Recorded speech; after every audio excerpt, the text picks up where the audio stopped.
কি চায় বাংলাদেশের কাছে, আর কেনই বা ভারত এমনটা করছে? বিস্তারিত জানতে ভিডিওটি শেষ পর্যন্ত দেখুন এবং ভিডিও দেখে লাইক করে দিন। তাহলে চলুন ভিডিওটি শুরু করি। বন্ধুরা, এবার সিলেটের বন্যার পরিস্থিতি নতুন ইতিহাস সৃষ্টি করেছে বলে জানান ভুক্তভোগীরা। এসব স্থানে এখন কমর থেকেও বেশি পানি উঠেছে, পানি বাড়ছে প্রতিনিয়তই। এতে জীবনের দুর্বিষহ পরিস্থিতি সৃষ্টি হচ্ছে।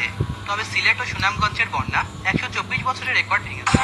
বন্যার পরিস্থিতি আরো ভয়াবহ হতে পারে বলে জানিয়েছেন আবহাওয়া অধিদপ্তর। এছাড়াও জানা গিয়েছে, বন্যার পানিতে নিম্নলিখিত এলাকাগুলো থেকে বন্যার কবলিত মানুষদের উদ্ধার করতে স্থানীয় প্রশাসনের সঙ্গে উদ্ধার কার্যক্রমে অংশ নিয়েছে বাংলাদেশ সেনাবাহিনী, নৌবাহিনী ও বিমান বাহিনী, হেলিকপ্টার ও কোস্টগার্ডের ক্রুজ। আল্লাহ আপনি সিলেটের মানুষদেরকে রক্ষা করুন।